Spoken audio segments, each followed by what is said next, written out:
By James Sillars, business reporter. There is further evidence of growing frustration over the direction of Brexit talks in a tweet by one of the most powerful bankers in the United States. The chief executive of Goldman Sachs, America's fifth-largest bank by market value, took aim at London following a series of meetings in Frankfurt, tweeting, "Great meetings, great weather, really enjoyed it. Good, because he'll be spending a lot more time there." Brexit. Lloyd Blankfein made his remarks 2 weeks after the bank signed a lease to substantially increase its office space in Germany's financial centre. Just left Frankfurt. Great meetings, great weather, really enjoyed it. Good, because he'll be spending a lot more time there. Brexit. Lloyd Blankfein at Lloyd Blankfein, October 19, 2017. It currently employs up to 200 people in Frankfurt, but experts have suggested it could soon house up to 1,000 staff in the new complex. The investment bank has refused to discuss numbers in detail and, like many rivals in financial services, is yet to declare its hand on whether it will relocate staff from the City of London or hire additional staff to guarantee its current access to the single market.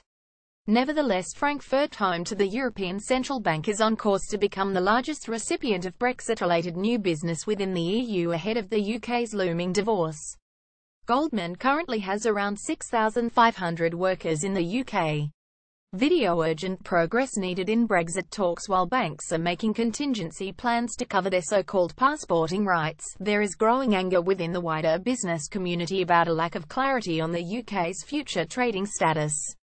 The EU has refused to consider such talks until there is greater progress on issues such as citizens' rights, Ireland's border and, crucially, the divorce bill.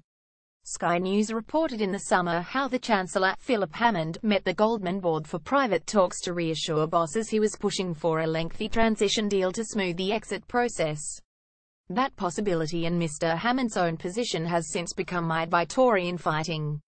Corporate nerves have become further frayed as Prime Minister Theresa May comes under pressure from Brexit supporters to pull out of the talks altogether.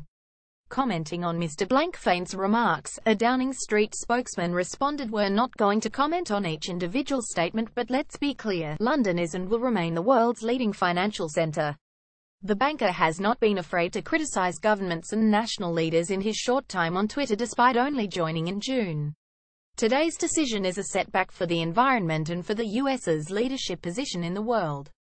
Paris Agreement. Lloyd Blankfein at Lloyd Blankfein, June 1, 2017. His first post took aim at Donald Trump after he pulled the US out of the Paris climate deal. He wrote, "Today's decision is a setback for the environment and for the US's leadership position in the world." Paris Agreement. He has also previously been complimentary about Britain. During a visit to the country following a terror attack in the capital, he said, "Beautiful day in London. Streets busy, everyone out, no concession to terror threats. Have to admire the Brits."